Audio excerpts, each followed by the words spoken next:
Welcome to the Reggio Emilia Early Learning Centre, Understanding the Reggio Approach. First of all, let's actually have a look at the Reggio Emilia Approach. Now, some of you may have had experience with Reggio before, others may not. So we're going to sort of start at the beginning. Well, the Reggio Emilia Approach is an educational philosophy that was developed after World War II by psychologist Loris Malaguzzi. And the parents in the villages around Reggio Emilia in a province in Italy. So following the war, people believed that children were in need of a new way of learning. The assumption of Malaguzzi and the parents was that people form their own personality during the early years of development, and that children are endowed with 100 languages through which they can express their ideas. As we go through the webinar today, we're going to have a look at what the 100 languages look like, and that will also be explored further at our face-to-face sessions. But also too, having a look at what the Reggio Approach is about. So where is Reggio Emilia? And if you're lucky enough to have been to Italy, maybe you have been in northern Italy, where Reggio Emilia province is situated. And the actual Italian village here dates back earlier than the Roman Empire and is also known for its hexagonal ancient walls and buildings from the 16th and 17th century. One of the big things about the Reggio Emilia approach or philosophy is the importance of place. And I think this is seen extremely well in places such as Italy, where place is really important. There are places to meet and have a coffee. There are places to meet and have lunch. And what we call piazzas, where we sit around fountains and drinking coffee. And it's a really, really beautiful place if you've been lucky enough to go there.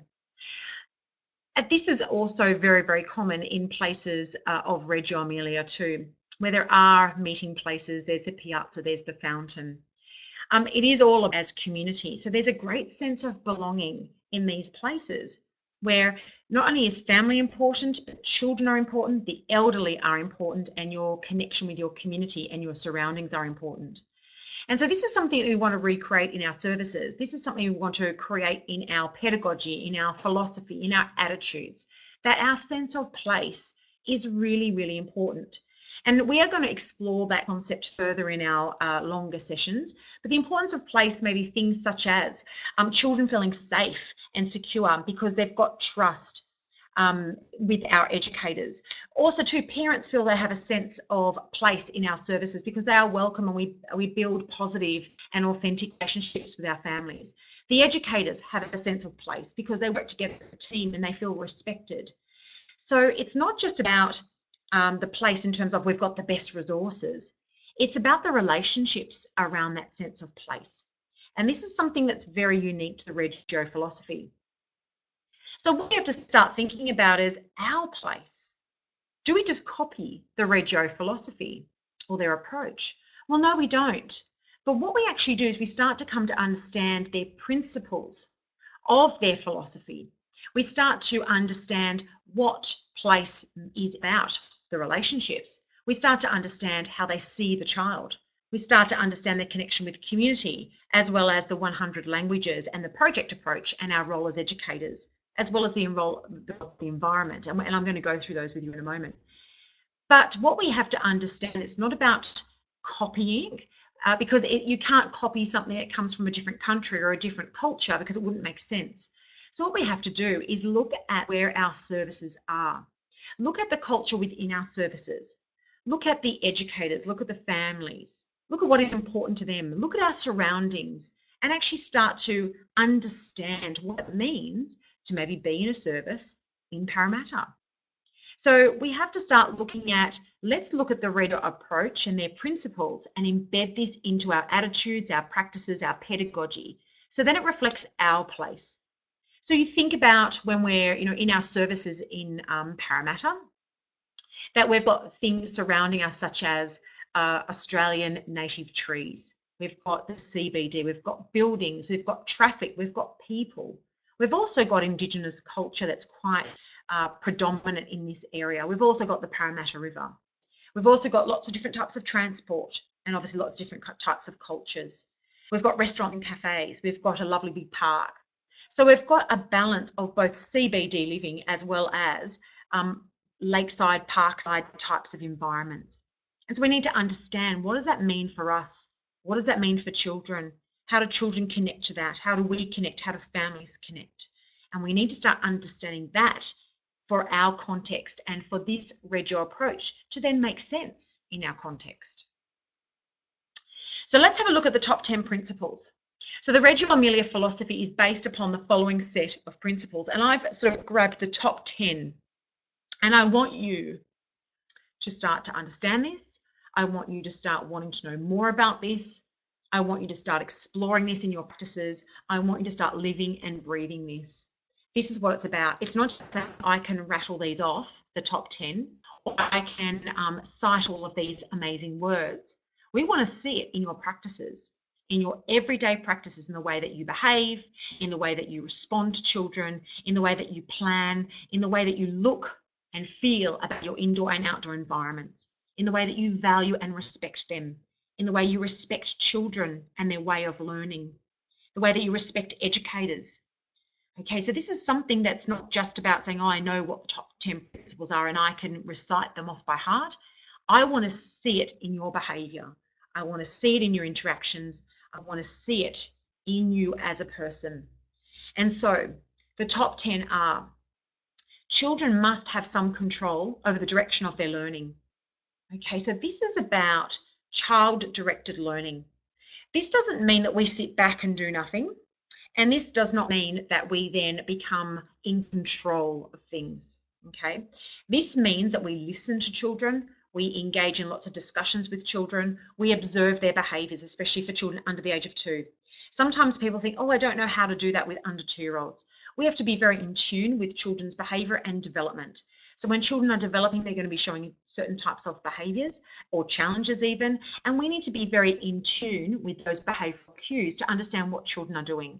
So when a child is building up blocks and then knocking them down and making a lot of noise or banging things or opening and closing, and we're getting a little bit tired of it, don't see it as a negative thing. Stop and think, I wonder why they're engaging this repetitive type of behaviour. What are they actually doing? They're opening and closing. They're pushing and pulling. There's cause and effect. This makes a sound. When I do this, the blocks tumble down and there's a crash and a bang, and also this lovely visual cascading of the blocks. This is a child engaging in problem solving, cause and effect, trial and error, a very important stage of development that moves on then to be able to solve problems and think of solutions later on in the preschool years. These are all really important stages of development that we should not see as challenging, but rather as intriguing. So the child needs to have direction over their learning. They need to show you where they're up to. And we need to see that and listen to that. And this is where the importance of projects come in. And I will talk about that a bit in a moment. Children must also be able to learn through experiences of touching, moving, listening, and observing. Children need physical activity. This is why the outdoor environment is so important, because they're able to move in a different way outside. They're able to engage in observation of things differently outside. It's also really important when we're engaging children in experiences that they're able to touch and feel things. It's not just about listening at group time to a story and then that's it. If we're going to talk about a story and then those children are able to then touch something that's relevant to the story, say a real shell because the book was about going to the beach, and then maybe later on the sandpit, they're able to dig up large shells or pretend they're at the beach because we've got beach towels out by the sandpit to reenact the beach and a beach umbrella, then this is going to consolidate that learning further. The more that you can make connections, and we do this through our projects, the better the learning outcomes are going to be for children, the more exciting it's going to be for children. And there's never anything wrong with repetition, especially for the under 3s. The next principle is that children have relationships with other children and with materials in their space and environment, and they must be allowed to explore. I love that children have relationships with materials. And this is about repetition. Sometimes staff may say, oh gosh, we're doing the same thing over and over. What if they get bored? And often it's us as educators that may get bored first. Children love engaging for long periods of time. So there's some rules around this. Children need to have at least 1 hour of uninterrupted playtime before they need to transition to a group time or to outside. They need to have an hour where they are not told to pack away or not told to move. They need to be able to engage for long periods of time, and obviously with you as an educator. The other thing too is children should be able to revisit and come back to their work. So say, for example, this child who's sitting down doing a large collage painting on the floor there, he should be able to come back to that maybe the next day or a few days' time and add another layer, come back with a new perspective. I think the problem that we have sometimes is we do these artworks for children that have to be done in a few minutes, dried and taken home that day or put in the art folder, where in actual fact an artist would never just finish a painting in a few minutes or a day. They might take days, weeks, months to complete an artwork because their ideas and their perceptions change. And that's what we should be doing with children, is showing children time, spending time, being mindful, being in the present moment, enabling children to revisit their work and come back to it and have a new perspective. And we can do this outside. We can have beautiful art spaces outside where children can come back the next day or the next week and say, oh, now I'm going to add this to my painting. They've done a layer of paint, now they want to do a layer of collage. Now they want to add black text to outlines. Rather than quickly, let's get the painting done and send it home. Okay, so we don't have to rush through our day. Let's take our time. Let's not constantly be looking at the clock to see what we should be doing next. Let's actually go and go through our day by feel in terms of where are the children, how are they responding, rather than rush them. The next principle is children must have endless ways and opportunities to express themselves. This is really, really important, and this ties into the next one, that children have 100 or more languages. Children need many ways to express themselves because children have many different learning styles. And so Howard Gardner identified multiple intelligences, where some children might be very visual learners, some children might be very literacy based, some children might be mathematical or logical, some children might be very good with their gross motor skills and very aware of their space. And so we need to be mindful of this, that not all children want to sit down and do a drawing. That not all children can be inside, moving from a structured activity to group time without basically losing it. So, and sometimes I hear staff saying, oh, we haven't gone outside because it's a bit cold. And this is absolute rubbish, because there are countries where they're taking children outside, even sleeping in cabooses, and it's minus 20 degrees. If you go to Europe or London, you will know that it gets extremely cold and children will be outside in minus 5, minus 10 degrees.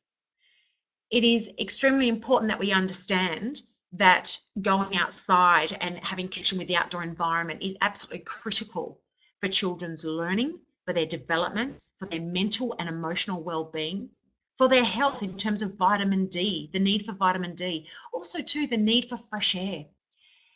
Parents often get concerned that children will become unwell if they go outside in winter, and we need to be proactive and educate families that you do not become unwell by going outside when it's cold, that you become unwell by staying in confined spaces and sharing germs. So the more that we can go outside with children, and obviously we wear appropriate clothing, jumpers and beanies or scarves, that this is actually going to be more beneficial for their learning, their development, their mental well-being as well. So it's really important that we understand that we plan our day, our routine, and our curriculum that allows children to express themselves in many different ways, whether it be through the creative arts, whether it be through construction, dramatic play, dancing, singing, outdoor play. This also, we can actually refine this and talk about the creative arts and making sure that we've got a variety of materials. Some children love using 2D, such as drawing or painting. Some children love 3D, such as clay, Play-Doh, and box construction. We must have those available all the time. You must have a good quality art space, and I'm going to elaborate on that in the face-to-face sessions. The next principle, one of my favorites, is children have 100 or more languages. And there's a beautiful poem that I'm going to read to you, and I'll provide this to you in the face-to-face session. But the start of the poem, that's just the beginning of it. I'm going to read you the full poem because it really is beautiful, and I want you to start really thinking about this and what this means. The child is made of 100. The child has 100 languages, 100 hands, 100 thoughts, 100 ways of thinking, of playing, of speaking, 100 ways of listening, of marveling, of loving, 100 joys for singing and understanding, 100 worlds to discover, 100 worlds to invent, 100 worlds to dream. The child has 100 languages and 100 more, but they steal 99. The school and the culture separate the head from the body. They tell the child to think without hands, to do without head, to listen and not to speak, to understand without joy, to love and to marvel only at Easter and at Christmas. They tell the child to discover the world already there, and of the 100, they steal 99. They tell the child that work and play, reality and fantasy, science and imagination, sky and earth, reason and dream are things that do not belong together. And thus they tell the child that the 100 is not there. But the child says, no way, the 100 is there. And that is written by Loris Malaguzzi. I'm going to give you that poem when I see you in the face-to-face sessions, and we're going to talk about that in depth. I want you to think about that though, and I especially want you to think about the phrase that they steal 99 and they tell the child. Okay, and I want you to think about, do I do that? Am I one of those people that tell the child how to think, how to feel, to stop being silly, to stop wondering, do I impose my own beliefs or ways of thinking on this child because maybe the child thinks differently? Okay, and this is something I'm going to explore in a lot more depth at those face-to-face sessions, but I want you to start thinking about that, and I want you to think quite honestly and quite critically about that, those statements. Number 6, the role of the educator as co-constructor. This is really, really important because you as the co-constructor, it means that you are working alongside the child. And this is very important when we do project work. Rather than sitting up the front in group time saying, I am the teacher and I know everything and I'm going to tell you all, share all my wisdom and I need you all to sit and listen. We don't want to take that approach on. It's not very helpful. And that's what the 100 Languages of Children, the poem, is talking about. It's saying that we're not allowing children to have a voice. We're not allowing children to think for themselves, think outside the square, share their own ideas, their own beliefs. And we can do this really beautifully through our project work and just through our conversations and documentation. But you have to be aware of it. You have to ask yourself, do I co-learn, co-construct knowledge with children, or do I directly teach and tell and possibly stop creativity? Okay, so start thinking about some of your practices, start thinking about some of your behaviours, start thinking about your own philosophy on how children learn. Principle 7, the environment is seen as the third teacher. This means that the environment, if the way it's set up, the way we set up our learning spaces, the way we present our materials, the way that we show respect for the environment, the way we pack away, demonstrates to children that the environment is really important, and also the environment supports learning. So say, for example, you've got a home corner and you've got some resource in there, so pots and pans, plates, cups, etc., some dress ups, but that's about it. The children are going to be limited in their play. If we add things such as different types of pots and pans and skillets, jugs, pretend jugs for water. And even I often go to places like Kmart to get all these things. So they're real things, they're not kids' plastic toys, they're actual real items, but I just get them in the smaller set. So you can actually get coffee cups, but smaller ones. But they're still porcelain, and the children love using them because they think it's important. I might then make sure I bring in my boxes, my cereal boxes, my flour jars, all that sort of thing, milk bottles, obviously washed out. I usually screw the lids on and put a little bit of super glue on them, just in case that there's, they don't want to, put anything inside them and make it go a little bit yucky. So obviously you make it safe. Obviously, we do not bring in cartons that have got eggs or nut products in them for allergy purposes. But if you're bringing things in, safe things like safe muesli bar boxes, safe cereal boxes, the lovely flour jars, all that sort of thing, bring them in. That's actually going to support children's play further, because children will start to then play in a different way. They then have tools and resources to use to sustain and to develop and challenge their play further. Okay, so that's really important too. Start being resourceful. Start looking at your environment. Start being aware of what's happening in your outside environment. We've got beautiful autumn leaves happening. It might be that time of the year where you've got beautiful flowers growing. It might be the year you've got pine cones falling or seed pods on the ground. Have a look before you start recycling at home what containers you might be able to bring in, either for box construction or for your dramatic play. It is such an important thing for you to be an educator who respects and is aware of the environment. And you don't just think that the only resources come from a catalogue. I think the most valuable resources that I've ever used usually come from my own home, or from being outside in nature, bushwalking, or it's going to the beach, all of those sorts of things, because they're real resources. And children connect more with real resources than often things that we buy from catalogues. 8. Learning occurs over long periods of time, and obviously we refer to these as projects. So the long-term learning is fantastic because we're building upon our and current learning all the time. Okay, it's not just about doing an observation and doing an extension experience and then ticking the box, yes, it's been done. It's more about, wow, look at this learning, look at what the child is interested in. I've done all this documentation, we've had discussions, we're starting to brainstorm. These are the many, many ideas I've come up with for brainstorming, and the child has come up with these ideas too. I wonder if there's some other children that might be interested in this. And so we start having these small group projects occurring, and we're extending that learning. And that is so important because it becomes interesting.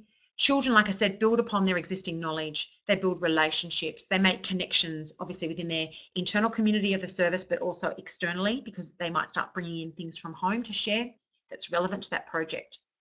But for you as an educator, you actually start to understand who that child is, because you're starting to get a much deeper understanding of their relationships and their learning style. Number 9, relationships and connections between people and place is integral, including relationships with culture, family, and history. Now, that's just not with children and their own families, but that's also Australian history, so our Indigenous heritage. And that's why I was going back before about place.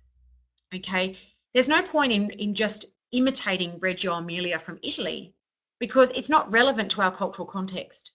What we need to do is take all of these principles that I've been talking about now and go, how does that fit with us, with our Indigenous heritage, with our multicultural society in Parramatta, Sydney area? How does that look? And we're going to explore that at the sessions as well, the face-to-face sessions, so that we start to understand what does it actually look like. Okay, and I've had some great ideas already in our discussions as I go around to services, such as, you know, each room having a pot plant that they talk about what's in our local area, such as the Parramatta River, and what life you may see in that. So fish, eels, and obviously next to the football club as well. And what sort of birds are in the local area? What do we see in the local area? Goannas, lizards, all of those sorts of things. What sort of trees are seeing? What do the seed pods look like? And one of the educators at one of the services said, well, each room maybe could decorate their own lovely big pot with Aboriginal dot painting, connecting to those places in our local community. And I think it's a fantastic idea. And then those pots get taken outside, and then they can plant herbs or native plants, and then connect it even further back to Indigenous heritage by, you know, planting Australian native trees or plants or herbs.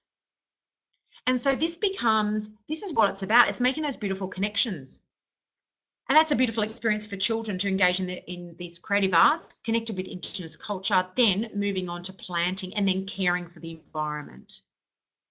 Okay, so that's why we make it relevant to our context, but we take all of those principles and we obviously understand them so we can make them our own. And also, the last one, 10, is interactions with children are paramount and they need to reflect best practice. And, you know, I'm a big believer in quality interactions with anyone really, but children absolutely, because they are vulnerable. They are looking to us to be an attachment figure. They're looking to us for trust. And we need to make sure that we are providing that for children.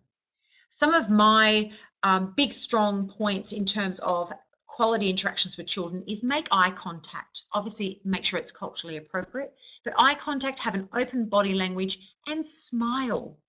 A smile goes a long way. When someone smiles at you, straight away you feel comfortable. So smile.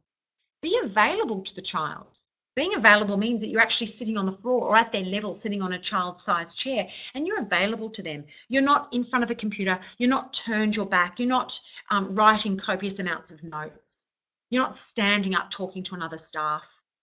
I always have a rule, 2 down, 1 up.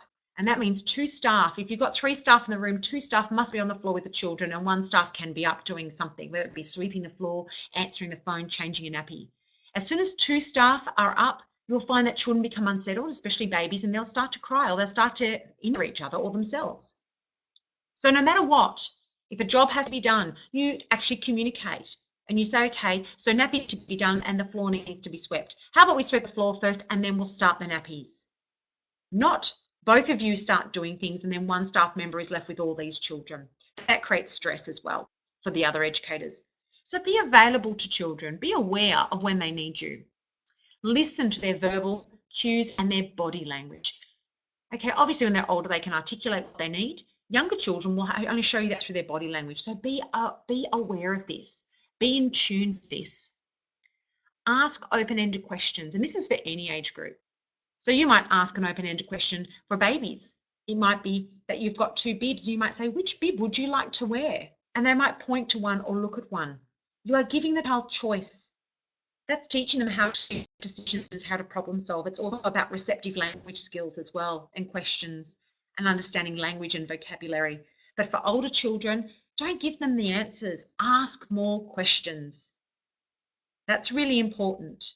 That's encouraging critical thinking, their analytical skills, their language and their vocabulary. Laugh with children. In your present moment, don't be caught up in 10 minutes time, I've got to do this. Be present in that moment. Sit down, talk, laugh, enjoy, play. Make sure we use positive language. I want to hear things such as, still walk inside, please. Or please use your gentle hands. The chair is for sitting on. Rather than, when we say things, especially to toddlers, don't run inside. They usually hear the last few words, run inside, and they'll keep doing it. Okay, so whenever you are wanting a child to change their behavior or you want them to do something, you need to let them know what you expect. So we tell them what we want them to do, not what we want them to stop. Okay, it's a bit different. So it's like saying to a child, stop hitting, rather than, I need you to be gentle. I need you to use gentle hands, or I need you to put the shovel down and use gentle hands. Okay, so it is very important that you tell them what you want them to do. So use the positive language. We really shouldn't be saying things such as stop, no, all that sort of thing. It's very, very negative. It doesn't make us feel good. It doesn't make the children feel good. It also doesn't teach them anything new. So if you keep wondering why the child keeps doing the same thing over and over, it's because they actually don't know any other way, because we're not teaching them that. Also, acknowledge communication efforts. So especially younger children and even older children who are playing around with different types of vocabulary and words. And I often say things like, oh, that's a great word. I love that word that you use. That's great vocabulary. Oh, that's a lovely idea. What a fantastic word that is. I wonder what that word means. Okay, that's really important. We're obviously giving positive reinforcement for great speaking, and that's obviously a skill we want them all to have. Respect and support communication styles and level of participation. Okay, children will communicate in many different ways. Some are shy and withdrawn, others are very loud and confident. And some children like to participate, others don't. You need to respect that. If we keep forcing a child to do something, they're not going to be confident in doing that. We're not going to break them out of that shell. If a child is naturally shy, that is the way they are. And so we need to just support that and nurture that. Be aware of your tone of voice. Tone of voice then conveys your intent of your message. So if I say something like, oh, wow, that was really fantastic what you did. That was lovely. That seems like I'm being genuine. But if I said, oh, that was fantastic. Oh, that was so good. I change my tone of voice. It sounds like I'm being sarcastic. It therefore sounds like I'm not actually complimenting you, but I'm telling you in a roundabout way that I didn't like what you did. You know, it's like that phrase that a lot of women use when they say, yes, I'm fine. If I say, yeah, I'm fine, absolutely, I'm fine. Or if I go, yeah, I'm fine. I'm saying the same words, but my tone of voice is different. Therefore, the message is very different. Be aware of that. Be aware of that not only with the children, but with families and with your educators. Tone of voice can actually make or break a team. It can make or break relationships. And also, too, it can make children feel very inferior and intimidated. This is something that some people don't understand how the ramifications of this. So tone of voice is really important. And speak calmly when handling conflict or challenging behaviours. You know, we don't want to get cranky with children. We don't want to yell. We don't want to use harsh tones or even words when we're trying to deal with a conflict, because we're obviously then using aggression to obviously deal with aggression, and that doesn't help. So we need to be calm. And if you're not feeling calm, then maybe you need to take a bit of a breath and step in when you feel calm, or ask another educator to step in. Okay, because maybe you might have dealt with that child all day and you're sort of past the point of no return. So be honest about that, because like I said before, we don't want our educators engaging in ways that's not best practice. This is just not what we do on a good day. This is what we should be doing every day. Okay, and this is what the Reggio approach is about. It's about strong, nurturing, positive, respectful relationships with our children, our families, each other, and our environment. So your role as an educator in the Reggio approach is considered as a co-learner and a collaborator with the child. You are not an instructor.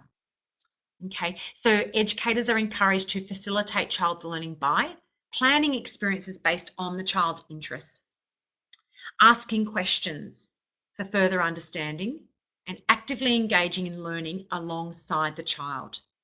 Okay, so it's not about, you know, say we set up an art experience. It's not about setting up for the art experience and then getting a child to come along and do it and go, great, let me paint your hand, put your handprint down. Okay, off you go. That is not a quality experience. That's what we call production line art, and it is definitely not Reggio. What we would be doing is creating an art experience where children can go to an art space and they may choose to use the paint, they may choose to add some collage, they may choose to use some crayons first. And we sit with them and we talk to them about the materials. We say, wow, that's really interesting what you're doing there with that painting. Tell me about the colors that you're using, or tell me about what you're thinking about as you paint that. What does that mean for you? With younger children, I would be connecting with actions. I'd be saying, oh, I love the way you're going up and down on that paper. Look at that big blob of red paint. So we actually start connecting language or vocabulary with the actions. Older children, we might start some lovely discussions and narrative around that. Or we might even start asking them, where has that idea come from? Because it might be connected to a memory or an experience. And we then get a deeper understanding of the child. We might then say things to, especially to older children, would you like to leave this to dry and maybe come back to it later on today or tomorrow or next week? Or did you want to take it home? Often children will want to take them home because they're not used to coming back to it. So we almost have to build this, I guess, trust with the child that nothing's going to happen to their painting. Okay, so you might even have to create a space where you hang the artwork where children can then come back the next day and access that and then take it to the art space to add the next layer if they wish to. We're now going to have a look at the project approach. This is something that I absolutely love, and I've been doing project approach for probably the last 15 years. And it is a really valuable way of implementing your programs, supporting children's learning, and even demonstrating to families that whole, transition to school or preparation for school skills because of everything that you do throughout the project and the way that you implement a project. The Reggio approach really values children's current thinking and interests, and projects are obviously a great way to support that notion.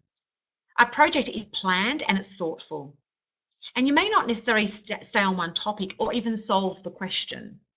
Okay, and this is where people then become unstuck, and this is where your project will become a theme. So what usually happens is say a child comes to you with a dinosaur interest. And you might go, great, let's do dinosaurs. And then everyone saturates their program in dinosaurs. So you have dinosaur puzzles, dinosaur books, dinosaurs in the sandpit, dinosaurs with the Play-Doh, dinosaur pictures, and dinosaur books at group time. And everyone has to do dinosaurs. Okay, that is not a project. That is a theme, a saturated, over-the-top theme that will fizzle out very quickly because half of the children in that group will not want to do dinosaurs, and also too, most of the time we expose them to so much it becomes too much, And often it's not very interesting because it becomes about toys surrounding dinosaurs or pictures just of dinosaurs, not really real discussions. What we need to understand is a project is about small groups. It's about those children who are interested in dinosaurs. You might only have 10 of them. And so then an educator might say, well, look, I'm really keen about dinosaurs too. I'm going to do this project with this group of kids. You don't even do it every day. You might get together with that group of children. You might say, gosh, yesterday we spoke about this. Look what I found. I've got this great factual book and I've got some pictures here. Let's have some more discussion. And those children might have a think about that, and later on that day or the next day or even the next week, you might come back with that book again and say, remember how we spoke about that? What thinking have you done? What do you know about that now? Maybe we can draw understandings. You might just give them a black texter to draw. Okay, because sometimes when we draw just with a black pen or black texter, it becomes about fact. Okay, it becomes a very different type of drawing. So that's a really interesting thing to do with children. Sometimes I might even record them, like video their discussions or video their learning, and we come back and watch that video in a few days' time, and we talk about what we're seeing, and actually their perspectives may change, or they might be challenged by some of the talking or the conversations that went on. So don't think that you have to do everything about the topic.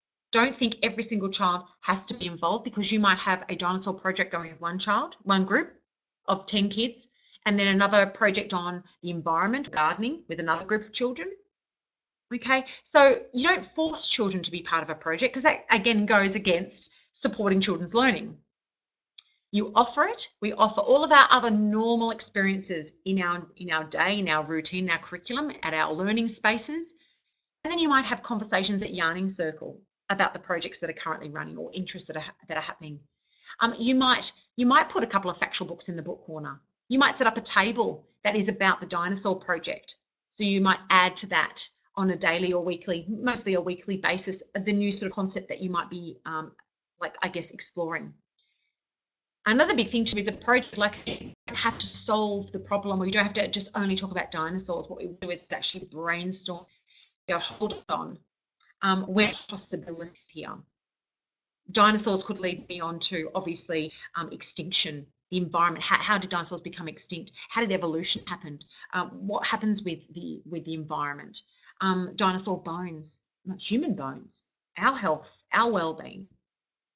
We might go off on a tangent when we start talking about the environment and start talking about environmental awareness and sustainability. We're obviously going to talk about herbivores, carnivores, omnivores, all of those, and obviously names of dinosaurs. We might even start looking at pre-numeracy stuff. How big were dinosaurs? How many steps would it take a dinosaur to cross our backyard? How many steps does it take us? So we've got this lovely hands-on mathematical stuff. Okay, so it's not about doing stencils. It's not about filling our rooms full of dinosaur images or puzzles or books or whatever, or everything is about dinosaurs. It's about having moments of the day where we intentionally think about, oh, I love that conversation that they had yesterday. I'm going to reintroduce that again and ask a bit of a challenging question and get them to have a discussion about that. And then maybe they can share their thoughts through acting it out, through drawing it, through painting it, through play. And you can do that with any age, pretty much over the age of 2.5, 3. Okay, with the younger ones, again, you can still do projects, but it's going to be based on, like I was saying before, the cause and effect, the beginning of parallel play and even cooperative play, the awareness of the environment, exploring the environment, the awareness of themselves. So you might do a project all about me, and every child gets to make their own book about them. Okay, so you can do projects with any age group. There's going to be a different emphasis. But to be effective, you as an educator need to be intentional, a researcher, a scientist, but you need to co-construct the learning with the child. So what they are not. So projects should not be seen as a start to an end. It's not about going, okay, dinosaurs, great. We're going to learn about all the names of dinosaurs and do this. Don't sort of think about what you're going to teach the children from the beginning. Start having conversations with the children. Okay, and we're going to talk a lot more about projects, and I'm actually going to get you to brainstorm some projects with me in our face-to-face sessions as well. It is a journey of exploring our current ideas and thinking, building new knowledge and schemas. Okay, so their schemas are like the way that our almost like our filing cabinets in our head. Okay, Piaget talks about schemas and building upon our existing knowledge and extending our existing knowledge on a particular topic. Projects should not be predetermined. Okay, they should not say, okay, this month we're going to do this, next month we're going to do that. That's a theme, and that's definitely not a project. It's actually the opposite. So investigations and research should come from a child or children's ideas, questions, understandings, or their play. It's not up to us to decide what they should be interested in. And I love this quote from Carla Rinaldi: the potential of the child is stunted when the end point of their learning is formulated in advance. Basically, what this means is if we do this, if we decide what the end of their learning is going to look like, we're closed off to all the other pathways and tangents we possibly can go on. And therefore, we're not flexible in our thinking. We're not open to new ideas. So an example, a child asked me, this was probably about 15 years ago, how do bees make honey? And I was very curious to this question. And so what do? Do I answer this child and give him the information? Do I quickly go and find a factual book and I look it up? Do I get my phone out and Google it? Or do I engage in more discussion about this? We need to engage. Okay, we need to engage in lots of discussion around this. We need to ask lots of questions. What do you think? How do you think the bee makes honey? That's a great question. I wonder. Because as soon as we ask this, there's a conversation starts straight away and other children get involved. Listen to the child. See what they already know. There's no point. If they already know that bees go to flowers to collect pollen and nectar and take it back to their hive, there's no point in then getting a book out about how bees go to a flower and get pollen out. Okay, because the child, again, is going to disengage from that. The child wants to know something more. Listen to the child. They're asking you, how? How do bees make honey? Oh, okay, so you know about how the bee goes to the flower. So you want to know that maybe the bee changes the pollen into honey. Okay, so we start refining, we start asking more questions, we gain more understanding. And obviously we invite others to share their ideas. What do you think, Joel? Jacob's just asked me a great question. What do you think about that? So this is how the conversation went. I said, what a great question, Jacob. I wonder how they make honey. And Jacob says, well, I think they get some things off the flower with their tongue and they take it to the hive. Joel then joins us and he shares his view. I think it goes on their legs and they take that to the hive and stir it with their legs. And this is part of my documentation that in this discussion. I say Jacob and Joel have shared their theory about this phenomenon and they demonstrate already existing knowledge and understandings about this. But where do I go now? Do I focus on bees and get out a bee factual book and bee related activities? Or should I ask more questions and explore their understandings and their ideas further? Okay, so I could easily go, oh, I want to do bees. Great, let's do bees. So I'm just going to think about bees. So I'm going to go, right, let's mind map bees. And I'm just going to think about bees and honey and flower and the garden, the environment, insects, food. I'm going to get all my factual books out about bees. I'm going to get my bee stencil out. All my documentation focuses on the learning outcomes and what we're going to learn about bees. And then when children are no longer talking about bees, I believe the project is now over. That's one way of doing it. That's a very simple approach to a project. Very simple. Okay, but there is another way. I could actually now not get anything out yet and encourage more conversation. Challenge their ideas further, questions and discussions. Keep the investigation to a small group of children first, such as only about 4 kids, and really consider what they're discussing. So I might ask some questions. So I wonder what that thing is called that they take from the flower. Is that honey already, or does it change to honey? Okay, I know what it is. I'm going to tell them. I want them to work this out. And then over the next few days, I'm going to create a space, like the picture here, a table with some great images, some pictures and some factual books, some notepads, some pens, clipboards, maybe a microscope, where we might even have some, we might even find some insects outside that we can put under the microscope.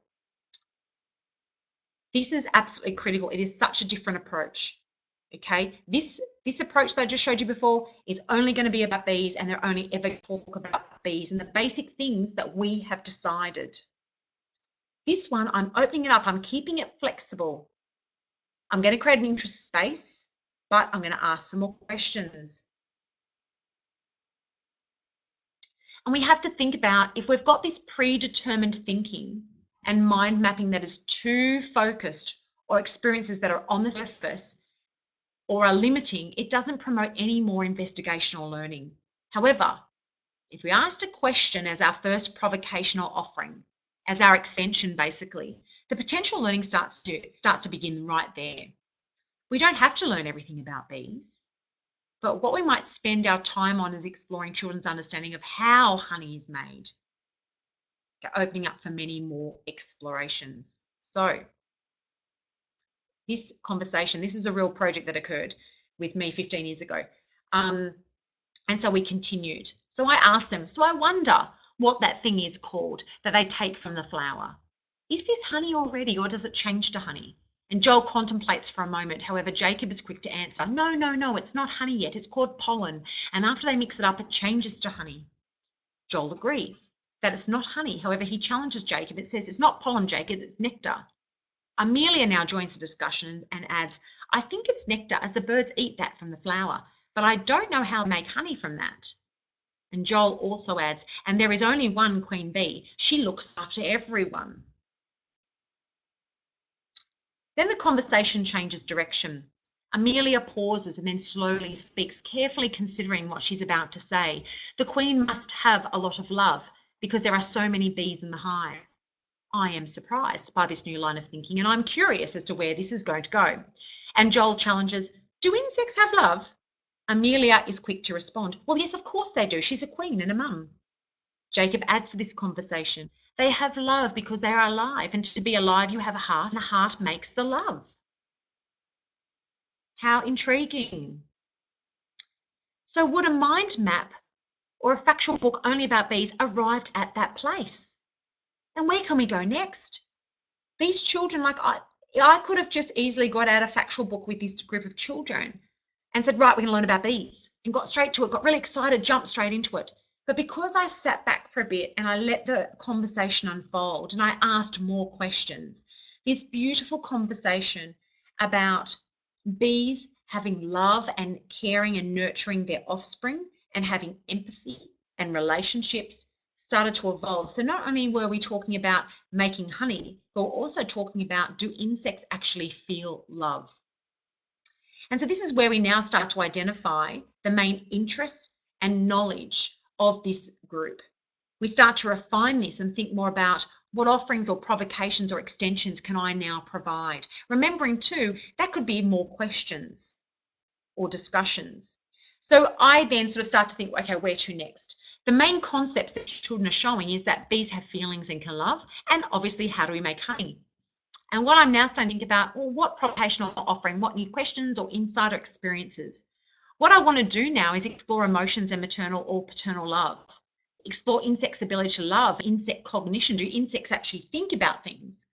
Is human love the same as animal or the way insects love? And investigate insect behaviour. Do they demonstrate empathy? And then how do bees make honey? I want to explore more ideas around relationships between bees and flowers. What is the process of honey making and the roles of bees, the jobs they have in the hive? So you think about, if I had just got a factual book about bees and gone, oh, look, the bee flies down, takes the pollen back to the hive, puts it in their hive, they actually put it in their mouth, they regurgitate it back up until all the moisture's gone, and then they cap it in the hive, and that then becomes honey. That's it, the learning has finished because I've taken on this instructor role. But if I take on the co-contributor, co-collaborator, co-constructor role, I'm doing this with the children. So my role then is to ask questions, to think, oh gosh, this is where they're focusing, this is their interest. I wonder what we could do to explore that deeply, to explore it further. Okay, it's not about coming to an end, saying, right, this is how bees make honey, done, big tick. It's about, I wonder how I can explore these conversations with them further. I wonder how I can extend their thinking further. I wonder how we can teach them how to ask questions, to build their vocabulary. Now, I know this is very 3 years and up driven, and I will explore more of the under 2s in the face-to-face session, but it's the same principle, it's the same concept of what are they showing more of an interest in?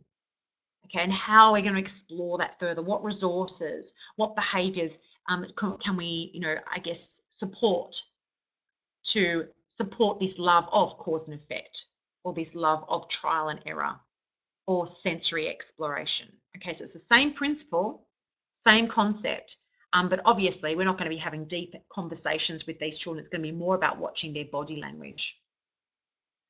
So by doing it this way, by taking a little bit of a step back and not rushing in with all your factual books and B-related activities, we're actually able to go, okay, let's explore this a bit more. Let's have a look at the connections, and it enables us then to maybe explore life cycles and the roles of bees. And on the left-hand side, you've got these lovely little, obviously hive-shaped yellow paper there where children have drawn the life cycle of the bee on there and being able to display that, saying we've talked about the life cycle of the bee, and this is what we discussed, and this is what challenged us, and this is the conclusions that we came up with, but this is the children's images of their thinking. We might even talk about family relationships, and on that top right-hand side, you've got these beautiful bits of natural timber, and children have drawn on the black texture of their family and their connections with family. So obviously that would come from a discussion about talking about the relationships that insects have as compared to the relationships that we have maybe with our mums.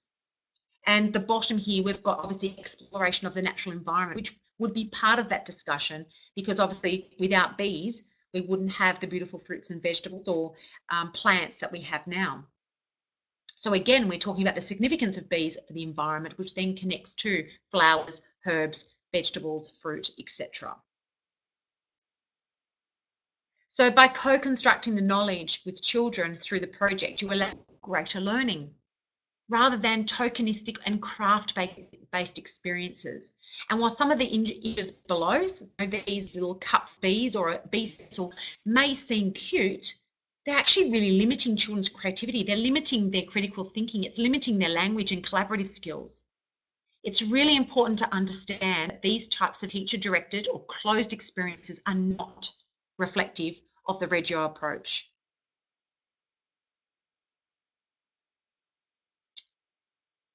What I want us to leave with is another quote from Loris Malaguzzi.